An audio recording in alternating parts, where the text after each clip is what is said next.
Hello दोस्तों, welcome to our YouTube channel Janani Janmabhoomi. तो दोस्तों हमने पहले क्या किया है केमिकल इक्वेशन एंड रिएक्शंस, ये कंप्लीट चैप्टर हमने किया है। आज हम जो कर रहे हैं उसी कुछ क्वेश्चंस करेंगे। मैं मार्क कर ले लेता हूँ एक बार। हाँ, तो इसी कुछ क्वेश्चंस मैंने फोन में भी लिखे हैं और यहाँ पर भी लिख रखे हैं, तो ये सब क्वेश्चंस हम करेंगे। तो फर्स्ट क्वेश्चन हम स्टार्ट करते हैं। Name a metal that burn with white dazzling light. एक उस मेटल का नाम बताओ। 10th क्लास का जो चैप्टर है, जो केमिकल इक्वेशन रिएक्शन वाला चैप्टर है, इसमें हम पढ़ते हैं कुछ मेटल्स जो ऑक्साइड का रिएक्शन करते हैं, रिएक्शंस ऑफ मेटल्स के। तो मेटल नॉन मेटल वाला चैप्टर होता है ना, उसमें बेसिकली आता है question, name a metal that burn with white dazzling light. ये मुझे इस चैप्टर में दिख गया तो मैंने यहाँ पर भी इसको मेंशन कर दिया। तो एक मैग्नीशियम एक मेटल होता है बेटा, जो जिसको हम जलाते हैं ना तो व्हाइट लाइट प्रोड्यूस करता है, और ये मैग्नीशियम ऑक्साइड बनता है जो व्हाइट कलर की होती है। फिर उसको वाटर में डिसॉल्व करते तो मैग्नीशियम हाइड्रोक्साइड बन जाता है जो बेसिक नेचर की होती है। ठीक है, ये तो सिंपल बात है। नेक्स्ट क्वेश्चन बेटा, which gas is evolved on reacting zinc with dilute H2SO4। जब हम डाइल्यूट H2SO4 के साथ में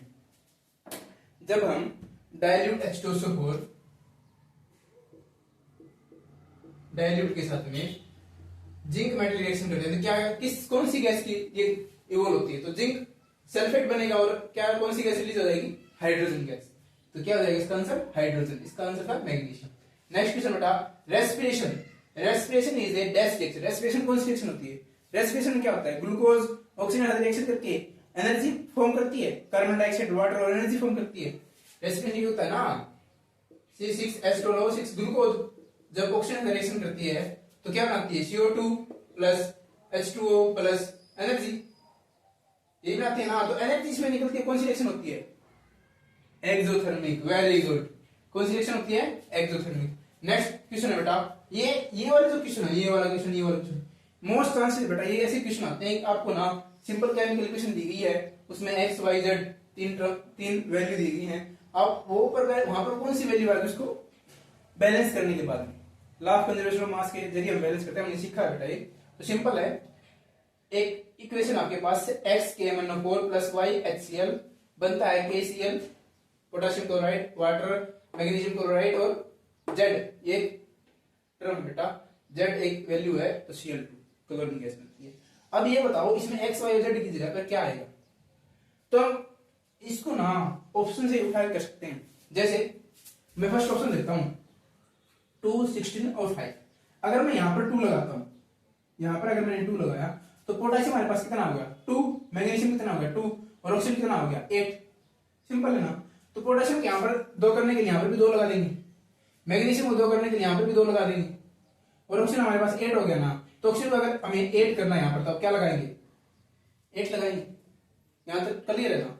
अब देखो हमारे पास हाइड्रोजन कितना हो गया यहां पर? 16। हाइड्रोजन कितना हो गया?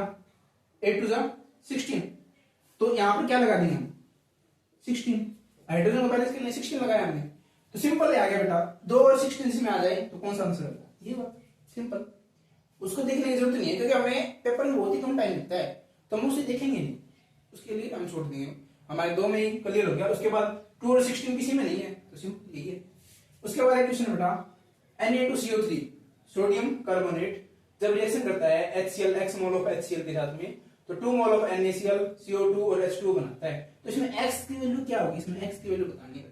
इसको बैलेंस करोगे, देखो हमारे पास सोडियम कितने हैं? 2 हैं, सोडियम 2 है, ठीक है। कार्बन हमारे पास 1 है, कार्बन 1 है, ठीक है।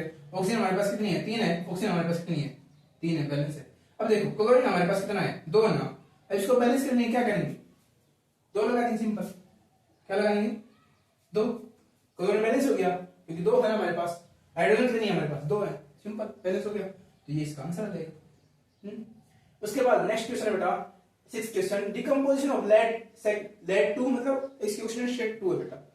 lead 2 nitrate salt result in the evolution of brown fume. अच्छा ब्राउन फ्यूम है ना, ब्राउन फ्यूम निकलती है तो नाइट्रोजन डाइऑक्साइड गैस निकलती है बेटा, NO2 NO3 या फिर N2O5। ये जो गैस नाइट्रोजन की गैस होती है ना, नाइट्रोजन की ऑक्साइड जो होती है वो ब्राउन फ्यूम होती है उनकी। तो इससे समझ पाओगे कौन सी गैस आएगी?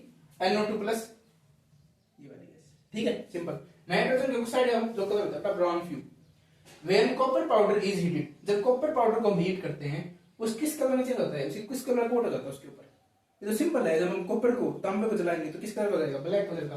आपने देखा होगा ना, जब भी कोई इलेक्ट्रॉनिक आइटम जलता है तो किस कलर का हो जाता है, ब्लैक कलर का हो जाता है ना। उसमें अगर उसमें कॉपर की वायर है ना तो ब्लैक कलर की मिलेगी आपको अंदर से। नेक्स्ट क्वेश्चन बेटा, 8th question, following reaction is an example of, कौन सी केमिकल रिएक्शन का एग्जांपल है, ये जो रिएक्शन मेरे पास क्वेश्चन है वो किसका एग्जांपल है, डिस्प्लेसमेंट का है, कॉम्बिनेशन का है, रेडॉक्स का है, न्यूट्रलाइजेशन का है। जैसे देखो NH3 प्लस O2 बन गया NO प्लस H2O, ठीक है, तो किसका एग्जांपल हो जाएगा बताइए, बताओ भाई किसका एग्जांपल हो जाएगा। क्या डिस्प्लेसमेंट रिएक्शन है, हाँ डिस्प्लेसमेंट रिएक्शन है डिस्प्लेसमेंट रिएक्शन है भाई। देखो नाइट्रोजन यह था, यहाँ पर ऑक्सीजन था, इसने इसको डिस्प्लेस कर दिया, NO हो गया H2 हो गया, डिस्प्लेसमेंट रिएक्शन है, ठीक है, ये भी है। और अच्छा ऑक्सीजन का ऐड हुआ है ना नाइट्रोजन में, तो क्या हो गया, रेडॉक्स रिएक्शन भी हो गया, हाइड्रोजन रिमूव हुआ तो रिडक्शन भी हो गया, ऑक्सीडेशन भी हो गया, दोनों हो गए। तो ये वाली भी है, ये वाली, तो फर्स्ट और सेकंड थर्ड इसमें है, वेरी गुड, इसमें है, तो ये इसका आंसर हो जाएगा, सिंपल है। अच्छा एक कुछ क्वेश्चन में यहाँ पर मैं लिख नहीं रहा हूँ, बस सिंपल बोल रहा हूँ।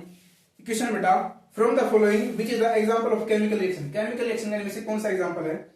एक एग्जांपल हमारे पास, ग्रेप्स गेट फर्मेंटेड, जब ग्रेप्स फर्मेंटेड हो जाते हैं, ग्रेप्स जब फर्मेंटेशन होता है, शराब बनती है जिससे, समझ रहे होगे ना, हाँ समझ जाओ, ग्रेप्स फर्मेंटेड। नेक्स्ट बेटा इसमें ऑप्शन है break down of food, break down means वही respiration, break down of food, glucose का हमने ब्रेक डाउन किया ना, formation of curd, formation of curd या फिर ओल, तो सिंपल हो जाएगा बेटा, ओल इसका आंसर हो जाएगा। नेक्स्ट क्वेश्चन है भाई,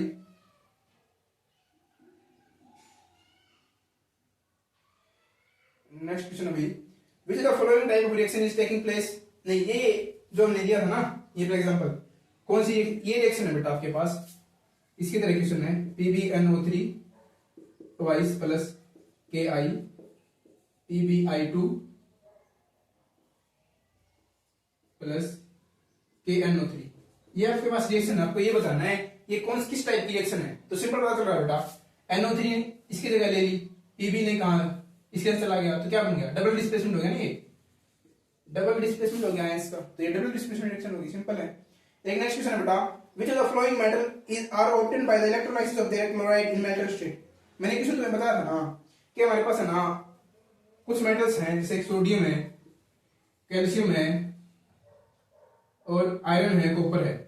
तो मैंने शायद ना सोडियम को ये बताया था, ये नहीं भाई, इसमें कैल्शियम आएगा क्योंकि कैल्शियम ज्यादा रिएक्टिव होता है ना, आयरन से कम रिएक्टिव होता है कॉपर, ठीक है, तो सोडियम और कैल्शियम आएगा इसमें, उसको ठीक कर लेना भाई। नेक्स्ट है which of the following are exothermic reaction, इनमें से कौन सी एक्सोथर्मिक रिएक्शन है। तो सिम देखो, एक तो बेटा रिएक्शन ऑफ वाटर विद क्विकलाइन, जब वाटर को क्विकलाइन में डालेंगे तो हीट निकलती है ना, ये एक्सोथर्मिक रिएक्शन है, ठीक है। डाइल्यूशन ऑफ एसिड, जब एसिड को डाइल्यूट करते हैं तो हीट निकलती है, सिंपल है, तो ये भी एक्सोथर्मिक रिएक्शन है, तो ये दोनों हो जाएंगे। इवेपोरेशन ऑफ वाटर नहीं, ये जो वाटर इवेपोरेट करते हैं हीट देते हैं, ये नहीं है एक्सोथर्मिक, ये एंडोथर्मिक रिएक्शन है। सब्लिमेशन ऑफ केम्बर, जब केम्बर को सब्लिमेट करते हैं, सॉलिड से लिक्विड में गैस में लेके जाते हैं, सॉलिड से डायरेक्ट गैस में होता है सब्लिमेशन, तो उसको हीट देते हैं ना, तो ये एंडोथर्मिक रिएक्शन होगी दोनों की दोनों, पहले वाली दोनों एक्सोथर्मिक रिएक्शन थी। नेक्स्ट ये मैंने तुम्हें बताया था, silver article become black, silver article black हो जाता है, क्यों, वाई, क्योंकि वो सिल्वर सल्फाइड में आता है Ag2S। नेक्स्ट है कैल्शियम कार्बोनेट को जब हम हीट करते हैं, मैंने तुम्हें बताया था बेटा, ये भी जब हम कैल्शियम कार्बोनेट CaCO3 को जब हम हीट करते हैं तो CaO प्लस CO2 बनता है, ये पूछ रखा है, CO क्या बनेगा जब इसको हीट करेंगे, क्या बनेगा, ये बनेगा ना, ये पूछ रखा है क्वेश्चन, मैंने तुम्हें करवा रखा है ये भी। और उसके बाद ये है बेटा बैलेंस है, रिएक्शन इसकी तरह कर लोगे तुम आराम से, कोई मुश्किल नहीं है। उसके बाद रिएक्शन का मैच द फॉलोइंग में देखना बेटा, ये ध्यान रखना, जैसे इलेक्ट्रोलाइसिस ऑफ वाटर क्या होता है, electrolysis H2O H2 plus O2, ये कौन सी रिएक्शन होगी, डिकम्पोजिशन, ये ध्यान रखना। एग्जांपल से ना मैच करने आ सकते हैं आपके, तो ये ध्यान रखना भाई, मैच करने इंपॉर्टेंट होते हैं मैक्सिमम। और ये है बेटा क्लोरीन की क्या क्या प्रॉपर्टी है, क्लोरीन गैस क्या करती है, डिसइंफेक्टेंट में काम करती है, क्लोरीन ऑक्सीडाइजिंग में है और ब्लीचिंग एजेंट, तीनों काम करती है, तो तीनों हो जाएंगे बेटा इसमें। यही था बेटा आज के लिए, तो इस चैप्टर में अगर कोई डाउट है ना, इस चैप्टर में मैंने तुम्हें ना तकरीबन ना ये 15 से 20 क्वेश्चन के लगभग करवाए मैंने तुम्हें। ये क्वेश्चन मेरे हिसाब से ना मैं मानता हूँ कि इन क्वेश्चन के जैसे आ सकते हैं क्वेश्चन, जैसे क्वेश्चन हमने दिए ना उन क्वेश्चन के जैसे क्वेश्चन आ सकते हैं। मतलब ऐसा हो सकता है कि जैसे रिएक्शन है, चेंज हो सकती है रिएक्शन, लेकिन होगा ऐसे ही, ठीक है। ऐसे आपको बैलेंस करने के लिए आ सकता है, या फिर आपसे ऐसे पूछा जाता है कि क्या बनेगा इससे, ठीक है। जैसे यहाँ पर कौन सी रिएक्शन होगी, ऐसे इसमें ऐसा लगता है कि आपको ना ये रिएक्शन दे दें और 1 2 3 ऑप्शन ऐसी इसके अंदर ऑप्शन दे दें, तो ऐसे भी हो सकता है। या फिर मैच द फॉलोइंग भी हो सकते हैं, मैच भी करना हो सकता है, तो ऐसे भी हो सकता है, ठीक है। तो ध्यान रखना तरीका यही रहेगा, बस आपको ना अपने माइंड को ब्रॉड करना है, किसी भी तरह से सोचना है बस अब क्वेश्चन कैसे आ सकता है। बाहर इससे बाहर क्वेश्चन आएगा नहीं, चैप्टर से बाहर क्वेश्चन आएगा नहीं। अगर इस चैप्टर में से दे रखा है तो इस चैप्टर से बाहर क्वेश्चन नहीं आएगा, लेकिन आपको देखना आप किस नजरिए सोच सकते हो उसको, ठीक है। ये आपको ध्यान रखना है। आज के लिए बस इतना ही, तो कल मिलते हैं हम नेक्स्ट चैप्टर के साथ में। नेक्स्ट चैप्टर में शुरुआत करेंगे, तो कार्बन एंड कंपाउंड कर देंगे या फिर मेटल नॉन मेटल कर देंगे, ठीक है। इस चैप्टर के साथ हम नेक्स्ट शुरुआत करेंगे। तब तक के लिए all the best, good luck, sweet dream, bye.